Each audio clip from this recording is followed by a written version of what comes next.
ஏரொளி சக்கரம் என்பது மூல ஆற்றலில் இருந்து கிளம்பும் ஒலி அலைகள் அகண்ட பிரபஞ்ச ஆற்றலோடு இரண்டர கலக்கும் ஒரு வல்லமையும் ஒரு யோக காட்சியினுடைய அருள் அனுபவம் பற்றி விளக்குவது இந்த ஏரொளி சக்கரம்.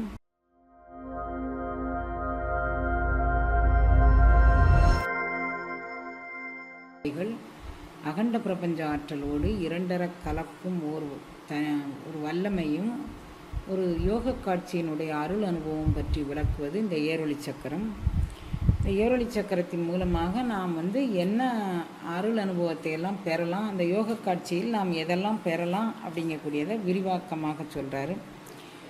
நின்றது அண்டமும் நீளும் புவியலாம், நின்ற இவ்வண்டம் நிலை பெறக் கண்டிட, நின்ற இவ்வண்டமும் மூலமலம் ஒக்கும், நின்ற இவ்வண்டம் பலம் அது விந்துவே. விந்து நாதம்ங்கிறது சிவசக்தி, அதை பற்றி பேசுவது விந்து நாதம் அப்படிங்கக்கூடியது. இப்போ நின்றது அண்டமும் நீளும் புவி எல்லாம்.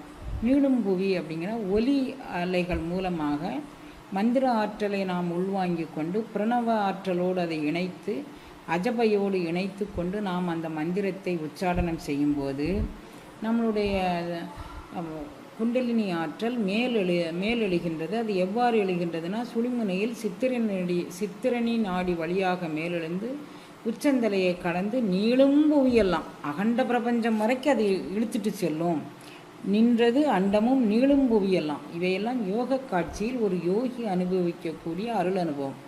நின்றது அண்டமும் நீளும் புவியெல்லாம் இந்த சித்திரணி நாடி மேல் நோக்கி வளர்ந்து அகண்ட பிரபஞ்சமாக அது வளர்ந்து கொண்டு போகின்றது. நின்றது அண்டமும் நீளும் புவியெல்லாம் நின்ற இவ்வண்டம் நிலை பெறக் கண்டிட.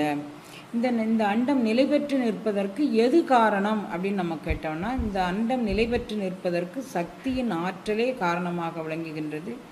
சிவம் ஒன்றே ஆன தன்மையில் இருக்கும்போது சஞ்சலம் இல்லாமல் அசைவில்லாமல் இருந்ததனை இருந்தபடி இருந்து நோக்குகின்றது சிவம். அது சக்தியினுடைய ஆற்றல். அது செயல்படணும்னு அப்படின்னு சொல்லும்போது சக்தியினுடைய ஆற்றலை பெற்றுக்கொண்டு அது செயல்படுகின்றது. நின்றது அண்டமும் நீளும் புவியெல்லாம் நின்ற இவ்வண்டம் நிலை பெறக் கண்டிட. இது நிலை பெற்று நிற்பதற்கு இந்த சக்தியின் ஆற்றலே காரணமாக அமைகின்றது. அது யாருக்கு தெரியும் அப்படின்னா, இந்த அகண்ட பிரபஞ்ச ஆற்றலை உள்வாங்கி கொள்ளும் ஒரு யோகிக்கு தெரியும் இந்த உலகம் இயங்கி கொண்டிருக்குது சக்தியினுடைய ஆற்றல்னால அப்படின்னு.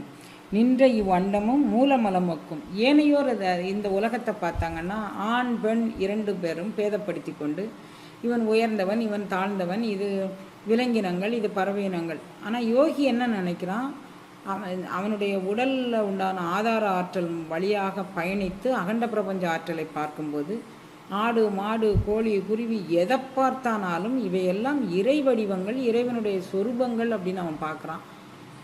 ஏனையோர் பார்க்கும்போது அவங்களுக்கு வித்தியாசமாக இது நாய் இது பன்றி அப்படின்னு அவங்க வித்தியாசப்படுத்தி பார்க்குறாங்க. ஆனால் யோகியின் கண்களுக்கு இது அகண்ட பிரபஞ்சம், அதனுடைய லீலைகளில் இவைகள்லாம் ஒவ்வொரு அங்கம் அப்படின்னு அவன் பார்க்குறான். அதனால் நின்ற இவ்வண்டமும் மூல மலம் ஒக்கும். ஏனையோர் பார்த்தா மலவாதனைக்கு உட்பட்டு, அதாவது ஆணவ மலம் மாயா மலம் கண்ம மலம்ங்கக்கூடிய வாதனைகளுக்கு உட்பட்டு ஒரு ஏற்றத்தாழ்வு கற்பித்து கொண்டு இவை விலங்கினங்கள் இவை பறவையினங்கள் இவை ஊர்வன இவை பரப்பனை இவன் நடப்பனை இவன் பணக்காரன் இவன் ஏழை இவன் அழகானவன் இவன் அழகில்லாதவன் என்னென்ன நமக்கு கற்பனைக்கு தோன்றுதோ அவைகளை எல்லாம் மூலமலம் ஒக்கும். இந்த ஏனையோர் பார்த்தவர்களுக்கு இது மூலமலத்தை ஒத்து காட்சி கொடுக்கும். நின்ற இவ்வண்டம் பலம் அது விந்துவே. சிவனுடைய, அதாவது அகண்ட பிரபஞ்ச ஆற்றல் சிவத்துடைய தன்மையால் சக்தியினுடைய கருணையால் இயங்குகின்றது அப்படிங்கக்கூடியதை ஒரு யோகியே உணர்வான் அப்படின்னு சொல்கிறார். விந்துவும் நாதமும் ஒக்க எழுந்திடில் விந்துவும் நாதமும் ஒக்க விரை அதுவாம், விந்தில் குறைந்திடு நாதம் எழுந்திடில் விந்துவை எண் வடிவு கொண்டது வீசமே. இப்போ விந்து நாதம் இரண்டும் சக்தியும் சிவமுமாக பார்க்கணும் அப்படின்னு சொல்லிட்டாங்க. இவை விந்து நாதம் இரண்டும் தனி நிலைகளாக சக்தியும் சிவமுமாக இருக்குது. இவை விந்துவும் நாதமும் ஒக்க எழுந்திடில். இவை நம்மளுடைய அருள் வல்லபத்தை நாம் பெற்றுக்கொள்ள வேண்டும் என்று நம்மளுடைய அருள் அனுபவத்தில் அவைகள் தோன்றும்போது விந்துவும் நாதமும் ஒக்க விரை அதுவாம். இதுவே விதையாக இது காரண நிமித்தமாக காரிய நிமித்தமாக இது செயல்படுகின்றது. விந்து குறைந்திடில் நாதம் விந்தில் குறைந்திடும் நாதம் எழுந்திடில் விந்துவை எண்வடி கொண்டது வீசமே. அதாவது இந்த எண்ண வடிவமாக மந்திர ஆற்றலாக வடிவமைக்கிறது எதுனா விந்து செயல்பட்டால் அது ஒரு மந்திர ஆற்றலாக வடிவமைக்கின்றது, நாதம் செயல்பட்டால் அது ஒரு மந்திர ஆற்றலாக வடிவமைக்கிறது. எண்ண வடிவங்கள் அனைத்திற்கும் இந்த விந்துநாத தத்துவங்களே காரண காரியமாக இருக்கிறது. இந்த உலக படைப்புக்கு ஒன்று கூடி ஒன்று குறைந்து இந்த உலக படைப்புக்கு காரண நிமித்தமாக அமைகின்றது அப்படிங்கிறாரு. சக்தியும் சிவமும் தன்னுடைய ஆற்றலை ஒன்று மிகுத்து ஒன்று குறைத்து இதெல்லாம் இந்த அகண்ட பிரபஞ்சத்தை உற்பத்தி பண்ணுகின்றது அப்படின்னு சொல்கிறார். விந்துவும் நாதமும் சக்தியும் சிவமுமாக இருக்கும்போது அது தன்னளவில் ஒன்றுமே இல்லை. அந்த விந்துவும் நாதமும் ஒன்று மிகுத்து ஒன்று குறைந்து காணப்படும் போது அது சாதாக்கிய நிலை, அதாவது சதாசிவ நிலை என்றும், அதில் கொஞ்சம் ஏற்றத்தாழ்வு ஏற்படும் போது அது மகேஸ்வர நிலை என்றும், அதில் கொஞ்சம் ஏற்றத்தாழ்வு ஏற்படும் போது அது சுத்த வித்தை அப்படிங்கக்கூடிய நிலை என்றும் கூறுகின்றார்கள். அப்போ விந்து நாதம் மகேஸ்வரம் விந்து நாதம் மகேஸ்வரம் சதாசிவம் சுத்த வித்தை, இந்த 5 நிலைகளாக இந்த சிவசக்தியே பரிணமிக்கிறது அப்படிங்கக்கூடியதை இதில் கொண்டுட்டு வராரு. இவைகளிலிருந்து இந்த உலகம் தோன்றுகின்றது அப்படின்னு கொண்டுட்டு வராரு. விந்துவும் நாதமும் ஒக்க எழுந்திடில் விந்துவும் நாதமும் ஒக்க விரையதுவாம். இது 2 ஒக்க எழுந்துட்டால் இதுக்கு சதாசிவ நிலை அப்படின்னு இந்த நிலைக்கு பேர்.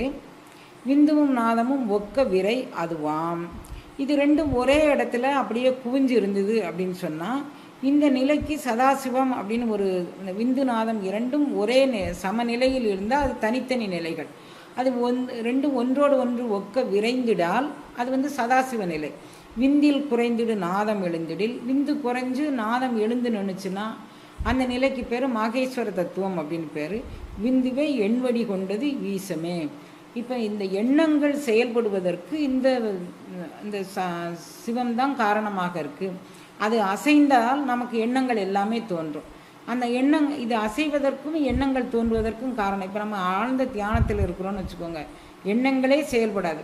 அது கொஞ்சம் நம்மளுடைய உடலில் அசைவு தோன்றும் போது நம்ம எதை விட்டுட்டு வந்தோமோ, அதாவது சமையலை விட்டுட்டு வந்தோம்னா சமையலில், வேலையை விட்டுட்டு வந்தோம்னா வேலையில், எந்த எண்ணங்களை விட்டுட்டு வந்தோமோ அந்த எண்ணங்களோடு தொடர்ச்சியாக நம்ம மீண்டும் எழுந்துருவோம்.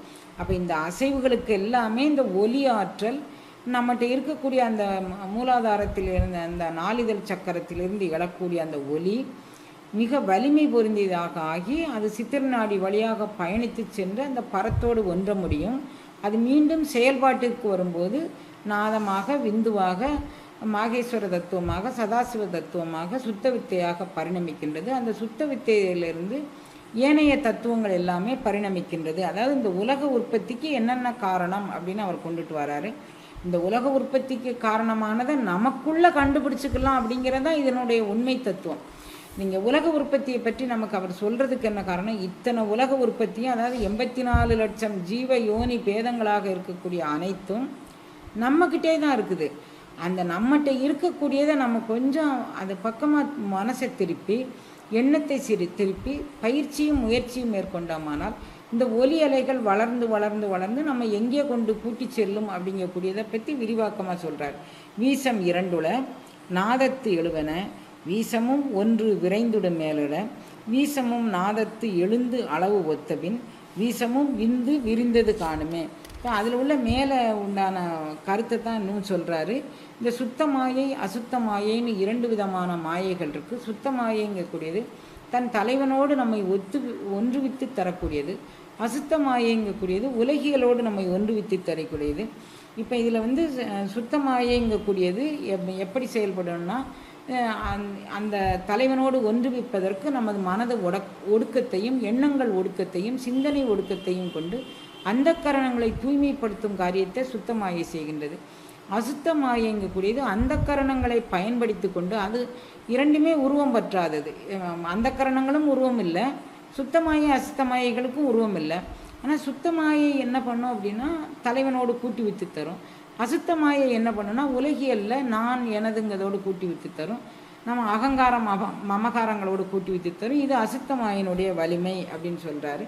அப்போ இந்த நாதமும் விந்துவும் தன்னுடைய கலப்பில் கொஞ்சம் விகிதாச்சாரம் வரும்போது ஒன்று மேலெழுந்து ஒன்று கீழெழுந்து போகும்போது இத்தனை தத்துவங்களாக அவை பரிணமிக்கின்றது அப்படின்னு சொல்கிறாங்க. இது இந்த உலகங்களை படைப்பதற்கான பீஜ மந்திரங்களாகவும் காரணமாக அமைகின்றது. பீஜ மந்திரங்கள்னால் வித்தெழுத்துக்கள் அப்படின்னு சொல்லுவாங்க. இப்போ ஸ்ரீம் ஹ்ரீம் அப்படின்னு சொன்னால் நம்மளுடைய உடம்பினுடைய அசுத்தங்கள் எல்லாம் மறைவதற்கு அது காரணமாக இருக்கின்றது அப்படின்னு சொல்கிறாங்க.